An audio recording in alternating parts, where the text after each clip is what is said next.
USA Radio News with Tim Berg.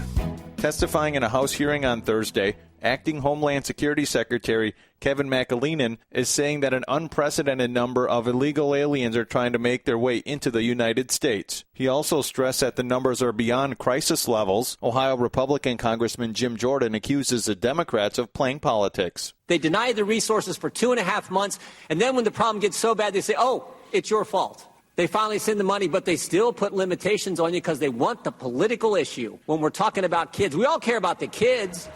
President Trump says U.S. forces shot down an Iranian drone that was flying too close to the USS Boxer in the Strait of Hormuz. The president has a message for our allies. I also call on other nations to protect their ships as they go through the strait and to work with us in the future.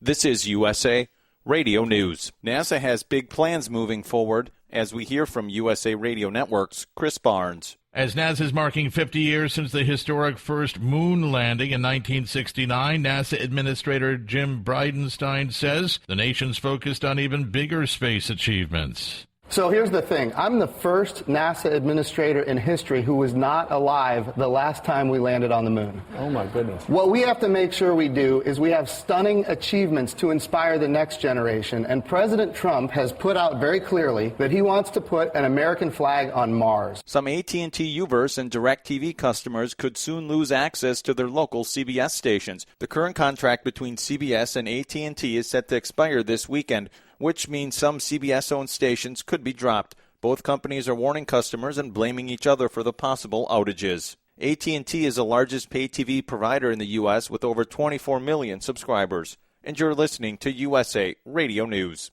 President Trump held one of his Keep America Great Again rallies in North Carolina last night. One of the men who was there, Senator Thom Tillis of North Carolina. Tillis shares with Fox News the atmosphere at the rally. Well, there was a lot of energy. In fact, I rode with the president in the motorcade from the airport, and the streets were lined with supporters. And in the venue, there was a lot of great support for President Trump, and I think the president did a good job of trying to cut through some of the media obfuscations and make a case to the American people. The National Weather Service says heat warnings are in effect for 8 states, including Missouri, Illinois, Wisconsin, and Indiana. Now, when these states are going to expect to see temperatures with the heat index approaching 100 degrees.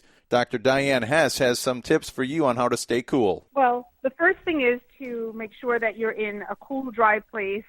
So if you have air conditioning, you want to use it, but you don't want to use it on full power all the time, because remember, everybody's going through this heat wave at the same time. And if we put a huge demand on the power grid, we're going to end up with a blackout.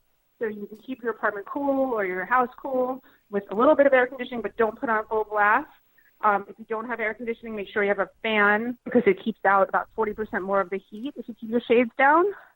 Have cool fluids. So the way to cool off your core body temperature is to just put a pitcher of water in the fridge and sip on cool water throughout the day as well. For USA Radio News, I'm Tim Berg.